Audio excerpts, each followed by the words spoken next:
வணக்கம் நண்பர்களே. இன்றைக்கி நம்ம ஒரு பழமையான மற்றும் வரலாற்று சிறப்புமிக்க ஒரு சிவன் கோயிலுக்கு தான் போய்கிட்டுருக்கோம். இந்த சிவன் கோயில் எங்கே இருக்குன்னா, திருச்சி சென்னை பைபாஸில் பெரம்பலூர் தாண்டி ஒரு 13 கிலோமீட்டர் தூரத்தில் இருக்குது. இந்த சிவன் கோயில் இராமாயண காலத்தோடு தொடர்பு கொண்டது. கட்டடக்கலையை பொறுத்தளவுக்கு இது தஞ்சாவூர் பெரிய கோயிலை விட 130 வருடங்கள் பழமையான ஒரு கோயில். பல போர்களை சந்தித்த ஒரு போர் தலமாகவும் இருந்த கோயில்.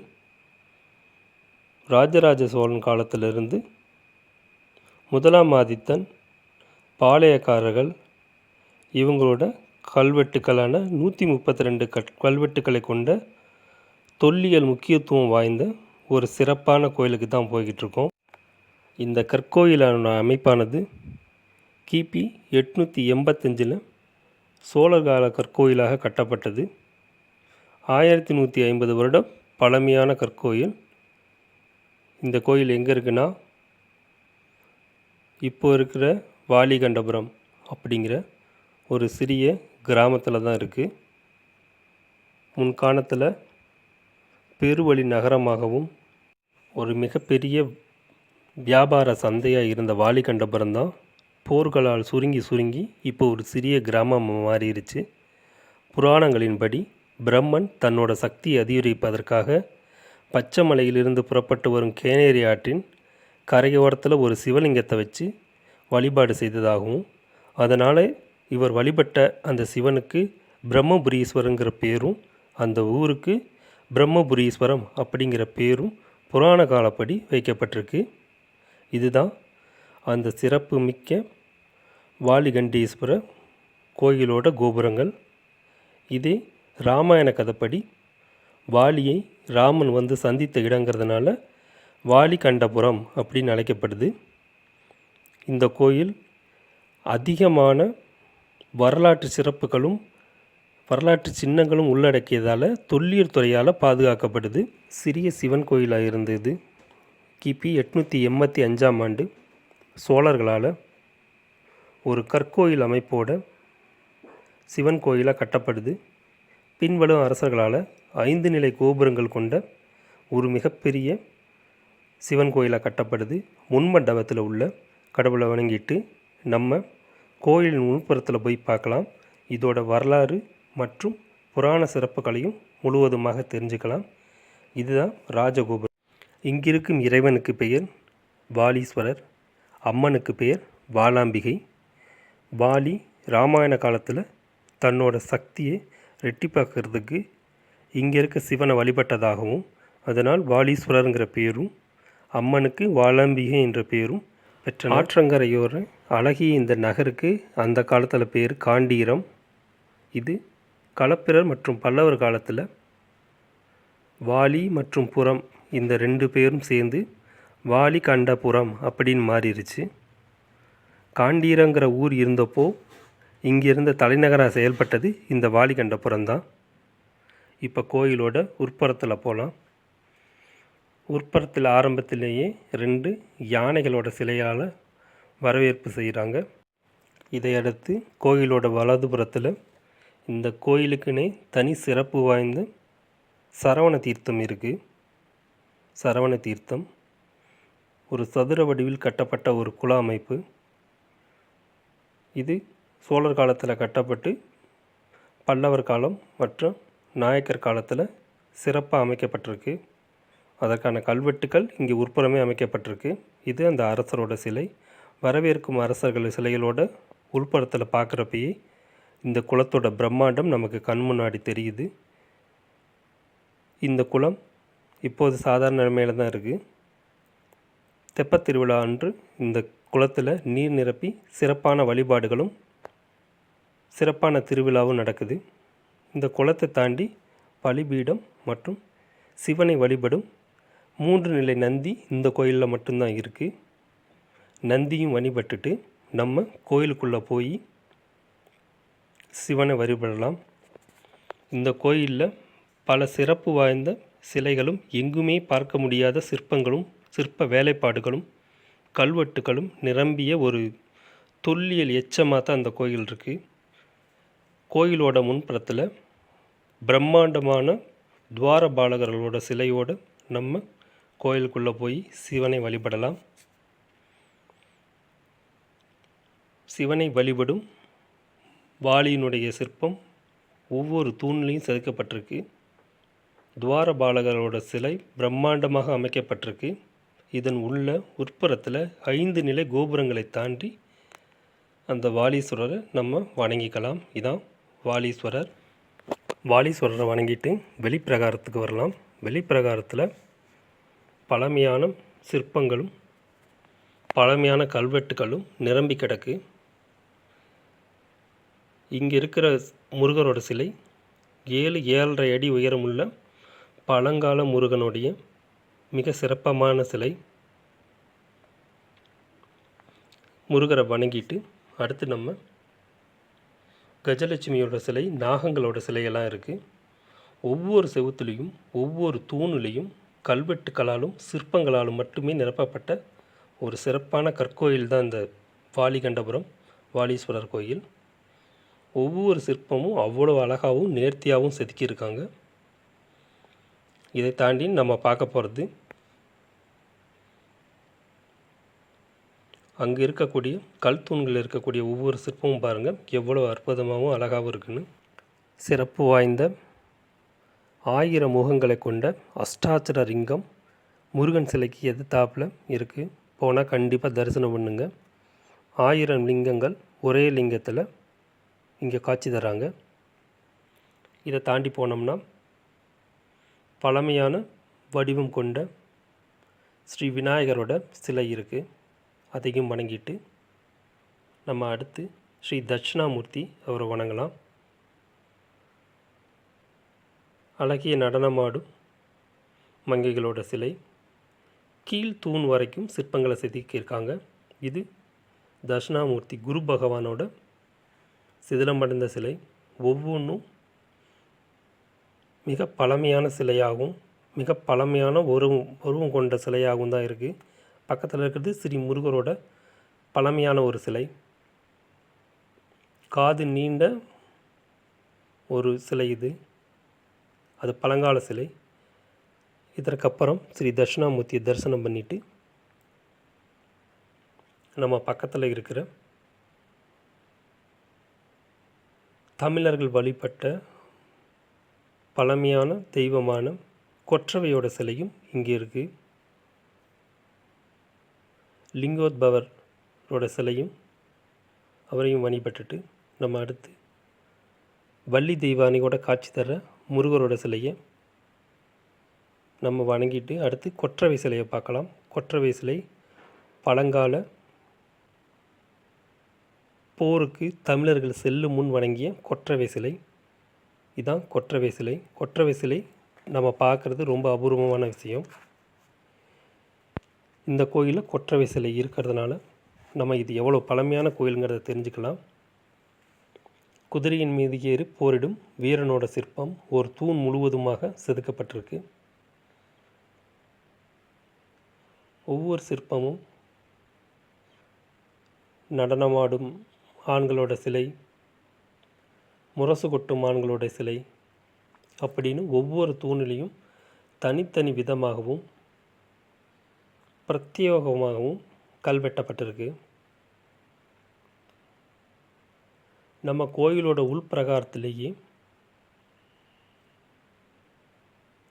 அவ்வளோ அதிகமான கல்வெட்டுக்களை பார்க்கலாம். பிரம்மன் வழிபட்டதுனால பிரம்மனுக்கு இங்கே தனியாக ஒரு சிலை இருக்குது. கோயிலோட உள் பிரகாரத்திலேயே ஒவ்வொரு இடத்துலையும் அவ்வளோ ஒரு அழகாக சிற்பங்கள் கல் வேலைப்பாடுகளோடு இருக்குது. கல் வேலைப்பாடுகளோட கல்வெட்டுக்களும் நிரம்பி இருக்குது. இந்த கோயிலுக்குள்ளேயே ஒரு சிறிய தீர்த்தம் ஒன்று இருக்குது. பாருங்கள், அதில் தண்ணீரும் எவ்வளோ ஆழத்தில் இருக்குன்னு. அதை தாண்டி பண்ணோம்னா நவகிரக சன்னதி இருக்குது. நவகிரக சன்னதியும் வணங்கிட்டு நம்ம இங்கே இருக்கிற நடராஜரையும் போய் வழிபாடு செய்யலாம். ஈசான லிங்கம் தனியாக ஒரு புறமாக அமைக்கப்பட்டிருக்கு. பிரம்மனுக்குன்னே தனியாக ஒரு இடம் இங்கே ஒதுக்கியிருக்காங்க. ஏன்னா பிரம்மன் இங்கே வழிபட்ட தலமானால் பிரம்மனுக்குன்னு தனியாக ஒரு இடம் இருக்குது. ஒவ்வொரு தூணிலையும் சிவனை வழிபடும் பிரம்மனோட சிலை, சிவனை வழிபடும் வாலியினுடைய சிலை அப்படின்னு ஒவ்வொரு தூணும் சிலைகளாக நிரம்பி இருக்கு. வெளிப்பிரகாரத்தில் ரொம்ப பழமையான உருவம் கொண்ட விநாயகரோட சிலை இருக்குது. இவங்களை வணங்கிட்டு நம்ம அம்மன் சன்னதிக்கு போகலாம். அம்மன் சன்னதிக்கு முன்னாடி சிங்கத்தோட அம்மன் காட்சி தர்றாங்க. ஸ்ரீ வாலாம்பிகை அம்மன். இங்கே உள்ளேயே அந்த காலத்தில் போரினால் அழிக்கப்பட்ட சிதிலமான சில சிலைகளோட எச்சங்கள் வச்சுருக்காங்க. இது தொல்லியல் துறையால் பாதுகாக்கப்படுற ஒரு முக்கியமான இடம். அதை நீங்கள் கோயிலுக்கு உள்ளே போகிறப்பே தெரிஞ்சுக்கலாம். அங்கங்கே பெருமாள், ராமர், தட்சிணாமூர்த்தி அனைத்து விதமான சிலைகளும் இங்கே வடிக்கப்பட்டிருக்கு. இந்த கோயிலோட வெளிச்சுவற்றில் குடைவரை சிற்பமாக முருகரோட சிலை செதுக்கப்பட்டிருக்கு. ஏன்னா இங்கே இருக்கிற முருகன் மிகவும் சிறப்பு வாய்ந்த ஒரு முருகன். இவ்வளோ உயரமான முருகனை எங்கேயும் பார்க்க முடியாது. அம்மனோட சன்னதிக்கு பின்புறத்தில் நான் பார்த்தப்போ ஒரு தூணோட முழு உருவத்திலேயே ஒரு பல்லியை செதுக்கியிருந்தாங்க. அந்த பல்லி இருக்கிற தூண் கீழ்ப்புறத்தில் எந்த ஒரு பிடிமானமும் இல்லாமல் தான் இருந்தது. அம்மன் சன்னதியை சுற்றி இருக்க தூண்கள் மட்டும் முடிவடையாத நிலையிலே இருக்குது. போர்க்கனால அது முடிவடையலைன்னு நினைக்கிறேன். இந்த மாதிரி கல் கோடுகளால் வரையப்பட்ட தூண்கள் பின்பு சிற்பங்களாக மாற்றப்படும். அதை நம்ம இங்கே பார்த்து தெரிஞ்சுக்கலாம். இந்த சிலைகளெல்லாம் பார்த்துட்டு வாங்க வெளியில் போய் நம்ம ராஜகோபுரத்தை சுற்றி இருக்கிற சிற்பங்களோட சிறப்புகளை தெரிஞ்சுக்கலாம். இந்த கோயில் அந்த காலத்தில் ஒரு பெருவழிப்பாதையின் சந்தையாகவும் ஒரு முக்கிய தலைநகராகவும் இருந்திருக்கு. அதனால் இந்த கோயில் பல போர்களையும் சோழர் காலத்தில் இருந்து பிரிட்டிஷார் காலம் வரைக்கும் பல போர்களை சந்தித்த கோயிலாக இருந்திருக்கு. இந்த கோயிலோட கட்டிடங்கள் ஹைதர் அலி படையெடுப்பின் போது நிறைய சிற்பங்கள் சிதலமடைஞ்சு முற்றிலும் தரைமட்டமாக்கப்பட்டு பின்பு மறுபடியும் கட்டப்பட்டு நிர்மாணம் செய்யப்பட்டிருக்கு. ஒவ்வொரு சிற்பமும் மக்களோட வாழ்வியலோடு தொடர்புடைய ஒவ்வொரு சிற்பமும் அவ்வளோ அற்புதமாக இருக்குது. இந்த கோயிலோட தனிச்சிறப்பு, வாலி தன்னுடைய பலத்தை ரெட்டிப்பாக்கிறதுக்கு சிவனை வழங்கிய தலம்னால ஒவ்வொருத்தரும் மன தைரியம் பெறதுக்கு இந்த கோயிலை வழிபாடு செய்கிறாங்க. மற்றும் பிரம்மன் தன்னுடைய தொழில் சிறப்பதற்காக பண்ணதுனால தொழில் சிறக்கிறதுக்காகவும் இந்த கோயிலில் வழிபாடு பண்ணுறாங்க. பிள்ளை வரம் தரும் ஒரு அம்மனா ஸ்ரீ வாலாம்பிகை இருக்காங்க. அவங்களுக்கு வளையல் சாற்றி இங்கே வழிபாடு பண்ணும்பொழுது பிள்ளை வரம் கிடைப்பதாகவும் மக்கள் நம்புகிறாங்க. இப்போ வாங்க ராஜகோபுரத்தின் கீழே இருக்கக்கூடிய சிற்பங்களை பார்ப்போம். இந்த ஒவ்வொரு சிற்பமும் பாருங்கள் எவ்வளோ அழகாகவும் அற்புதமாகவும் செதுக்கப்பட்டிருக்குன்னு. இதை பார்க்குறப்போ ஒரு பெரிய சிற்பம் மாதிரி உங்களுக்கு தெரியும். ஆனால் அதோடய அளவு பாருங்கள், என்னோடய கை அளவு இல்லை, விரல் அளவுக்கு தான் அது இருக்குது. அந்த ஒரு சிறிய சிற்பத்திற்குள்ளேயே ஒரு அழகிய பெண் சோகத்தோடு அமர்ந்திருப்பது போல் ஒரு சிற்பம் செதுக்கியிருக்காங்க. இதை தாண்டி பஞ்சமுக யாழி பாருங்கள், அந்த சிற்பங்கள்லாம் எந்த இடத்துல செதுக்கப்பட்டிருக்குன்னு. 3 நிலை 4 நிலைகளிலும் சிற்பங்களாலே செதுக்கப்பட்டிருக்கு. மற்றும் ராஜகோபுரத்தின் உள்புறத்தில் முழுவதுமாக கல்வெட்டுக்களாலேயே நிரம்பியிருக்கு. கிட்டத்தட்ட 132 கல்வெட்டு ஏடுகள் தொல்லியல் துறையால் இங்கே பாதுகாக்கப்பட்ட வரலாற்று சின்னமாக அறிவிக்கப்பட்டிருக்கு. உள்புற ராஜகோபுரத்தில் பெரிய தூணில் ஆடும் மங்கைகளோட அற்புதமான சிலைகள் செதுக்கப்பட்டிருக்கு. இப்போ நீங்கள் பார்க்குறது கீழே இருக்கக்கூடிய சிற்பம் கிடையாது, ராஜகோபுரத்தின் உச்சியில் செதுக்கப்பட்ட ஒரு சிற்பம். அது அவ்வளோ பிரம்மாண்டமாக இருக்குது, பார்க்குறதுக்கே ரொம்ப ஆச்சரியமாக இருக்குது. பாருங்கள், நடனமாடும் ஒரு மங்கையோட சிலையோட வளையலில் இருக்க மோதிரங்கள் முத்துக்கள் முதற்கொண்டு தெரிகிற மாதிரி அவ்வளோ ஒரு அற்புதமாக செதுக்கியிருக்காங்க. இங்கே செதுக்கப்பட்ட அந்த நேர்த்தியை பார்க்கும் பொழுது எந்த அளவுக்கு ஒரு நேர்த்தியான கட்டடக்கலை நம்மகிட்ட இருந்திருக்குங்கிறத நம்ம தெரிஞ்சுக்கலாம். ஒவ்வொரு ஒரு அடிக்கும் ஒவ்வொரு விதமான சிற்பங்களால் அழகாக செதுக்கப்பட்டிருக்கு.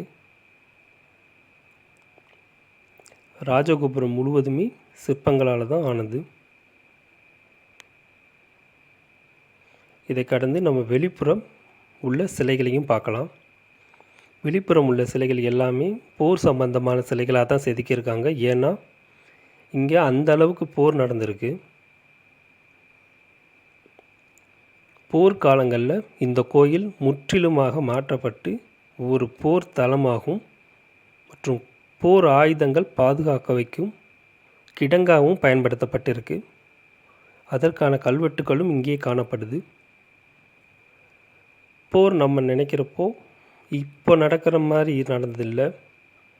யானைகளை வச்சு எப்படி போரிட்டிருப்பாங்கங்கிற அங்கே இருக்க ஒரு சின்ன சிற்பமே சொல்லுது. வீரர்கள் சண்டையிடும் சிற்பம். யானையை எப்படி அவங்க பயன்படுத்தியிருப்பாங்க அப்படிங்கிறது இங்கே தெரியுது.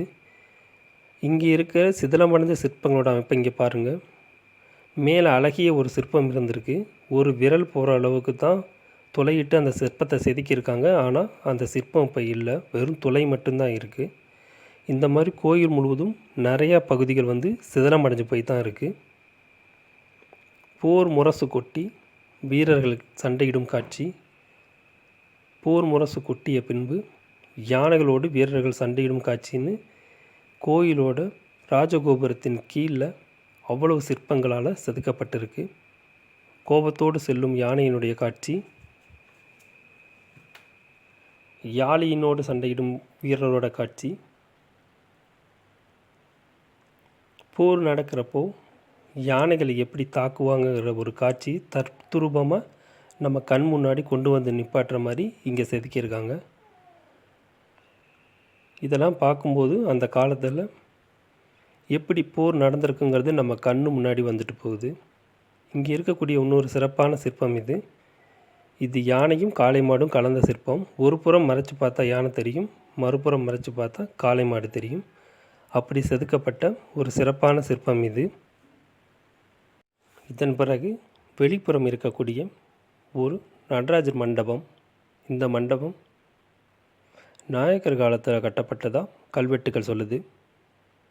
இந்த மண்டபத்தில் இருக்கக்கூடிய ஒவ்வொரு சிலையும் சிற்பமும் போர்க்காட்சிகளை நினைவுபடுத்தும் வகையில் தான் அமைக்கப்பட்டிருக்கு. குதிரையின் மீது குத்தீட்டியோடு நிற்கும் வீரனோட சிலையும், அந்த குதிரையை வழிநடத்தும் துணை ஆளோட சிலையும் இங்கே சிறப்பாக செதுக்கப்பட்டிருக்கு. இது மாதிரி யாழியின் மீது போரிடும் ஒரு வீரனோட சிலையும் இங்கே அமைக்கப்பட்டிருக்கு. ஒவ்வொரு சிலையும் தத்ரூபமாக முறையில் அமைக்கப்பட்டிருக்கு. இந்த மண்டபத்தை சுற்றி நடராஜர் மற்றும் நடனமாடும் காட்சியும் அவரை வழிபடும் பக்தர்களோட காட்சியும் மேல்புற சுவத்தில் சிறு சிறு சிற்பங்களாக செதுக்கப்பட்டிருக்கு. அங்கு வழிபடும் அந்தணரோட காட்சி, அவரோட உடை இதெல்லாம் பாருங்கள். அந்த காலத்தில் எந்த மாதிரி ட்ரெஸ் போட்டிருப்பாங்கங்கிறது அவ்வளோ ஒரு தத்ரூபமாக செதுக்கியிருப்பாங்க. யாழி மேலே அமர்ந்திருக்கும் அந்த வீரனோட அமைப்புகள், உண்மையிலே ஒருத்தர் எப்படி ஒரு யாழி மேலே அமர்ந்து பயணம் செஞ்சால் எப்படி இருப்பார், அவரோட முகபாவனைகள் முதற்கொண்டு அவ்வளோ தத்ரூபமாக இங்கே செதுக்கியிருக்கு. உங்களுக்கு வாய்ப்பு கிடைக்கும்போது கண்டிப்பாக இந்த கோயிலுக்கு ஒரு முறை வந்து பாருங்கள். சரி நண்பர்களே, நம்ம மற்றும் ஒரு புதியதொரு வீடியோவில் சந்திப்போம். உங்களுடைய அன்பையும் ஆதரவையும் நம்ம சேனலுக்கு தாருங்கள். இங்கே எடுக்கப்பட்ட சில புகைப்படங்களோட இந்த காணொலியை இத்தோடு முடிச்சுக்கிறேன். நன்றி நண்பர்களே.